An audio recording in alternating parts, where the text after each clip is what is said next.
I recently posted on Facebook about the way we like to personally do vacations, and a lot of people chimed in saying that's exactly the way that they are traveling too these days. That make it a new trend? It could be.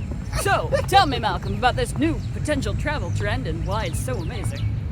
Well, I wouldn't call it a new travel trend. Okay, well, That makes us look like we're living in a bubble. All right, so what are we doing in our vacations that's different from a classic vacation? Well, so I'd say there's 3 types of vacations we do. Okay. One is we just go to a place. This is more of a normal vacation, and we chill out. In this type of vacation, we try to work as much as possible. So recently we did this in Dublin, where we booked a vacation entirely with points, so that we didn't have to pay for anything, and that way we also didn't feel like we had to make something special of it. Yeah, we just took time off and we just worked in a new place. Yes, and we didn't book things during the day. We did nothing during the day. It was very enjoyable and relaxing. And then there's the traditional vacation where you're somewhere for like a week and you're going and doing all the tourist stuff. And that's fun, and there's something to be said for that. I just don't enjoy it that much myself. But then there's the other type of vacation. I haven't heard anyone doing this type of vacation. It's one that we do, and you do for me as a birthday gift sometimes, when you're like, oh, I really want to do something special for Malcolm, and I love that you do this. So we'll go to a city that we haven't been to. We went to, what was it, Norway, Sweden? We did this in Stockholm. Stockholm. And she will reach out. She'll create a list using like Upwork and stuff like that of every VC or private equity firm. You know, we're in buying, selling companies, that sort of industry. And what that means is that I really like to meet other people in this industry, know what the hottest trends are, know what the latest stuff in VC is, know what the latest ideas are, you know, this is new startups and stuff like that. And so she'll reach out to all the hottest startup CEOs, all the hottest private equity people, all the hottest And you'd be VCs. astounded by the number that actually are okay with like meeting up for coffee or lunch and just talking about their work. Once you establish yourself within your field, other people want to talk to you, especially if you're coming from a weird region. Or at least a different perspective, so you can share what you see in your respective markets.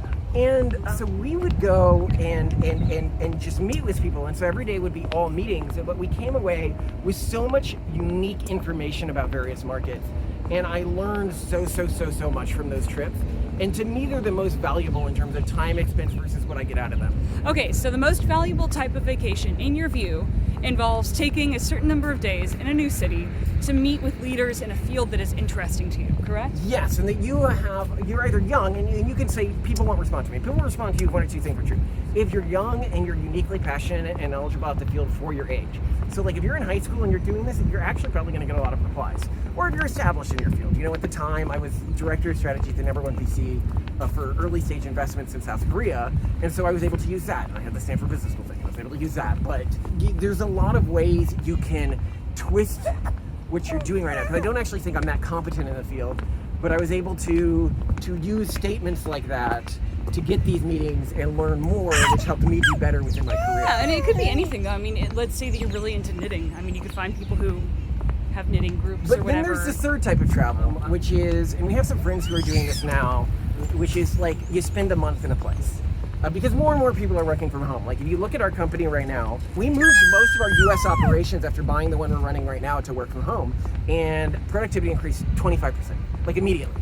Because work from home is just, I think at least for US employees. Well, if you are self-motivated in your job, when you're given more time and you are not commuting, you will work more. If you're not, going from working in an office to working at home can kind of kill your the best employees do better, the worst employees do worse. Yes, but at any rate, lots of people are working from home, and they realize, well, you know what, I could just rent my own apartment out on Airbnb or something and go live in Paris for a month, whatever. And more and more people are starting to do that, and it's pretty cool. And it's not as expensive or as prohibitive as you would think. Oh yeah, for example, you're in a position where you can do that. My dad has a home in Silicon Valley. He has it on Airbnb. He literally makes more money by traveling. Money by not being at home and just living somewhere else. And he bought that place back, I don't know, forever ago. But it's such an interesting thing that, you know, otherwise I'd be like, oh, you know, he's traveling, is he going to run out of money? Yeah. And someone's like, no, I've done the math. He makes more money by traveling. Yeah. So that's an interesting way to live, and I think it's giving people a very different view of countries, because I think you see an entirely different country when you're living there and just doing your thing, you know, doing laundry and going to the doctor when you get sick and getting groceries versus seeing all the tourist places, going to museums, going out to restaurants all the time. And then there's, of course, the whole other thing when you own property in a country. Like we were talking about in the other video about living in Peru, like the tax situation and stuff like that. And we're like, well, it's actually really interesting how taxes are done.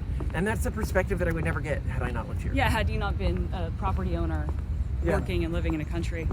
So maybe the next time that you plan a vacation, you might consider, instead of trying to see every major highlight in that city and just going to museums and historical sites, working there for a month, if you have a work from home arrangement, or just spending a week somewhere and living there like you would normally live, going to grocery stores, commuting, pretending to commute. It could be really interesting and honestly a lot less stressful, because when we go to tourist sites and we actually see the expressions on people's faces and what they're actually doing, the only time people are actually smiling is when they're posing for photos. Oh gosh, yes, that's so great. Well, we had to talk about that as another type of new vacation, new trend of vacation. Go somewhere. Oh, just for the Instagram pics. vacations. No, I think that is when people are really actually paying for travel. I really think it's more about Instagram than anything else. And we've actually noticed as a travel agency, which is a business that we run. So travelmax.com, check us out, especially if you work for a corporation or something like that. But what we've noticed is that like Instagram vacations are a thing that people are spending a lot of money. And when you go to a lot of really picturesque sites, everyone has their phones out, everyone's recording videos. There are girls who are wearing very specific outfits that you can see are like on trend on Instagram, who are posing.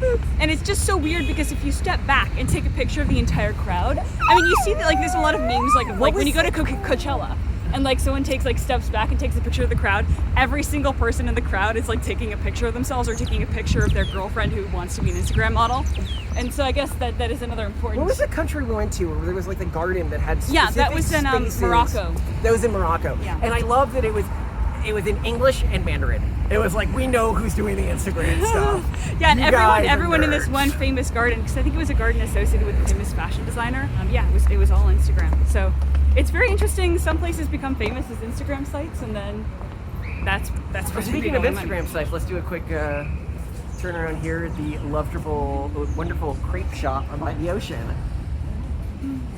Oh, you don't want to get lipstick on you? It gets on everything. It's like the herpes of the makeup world.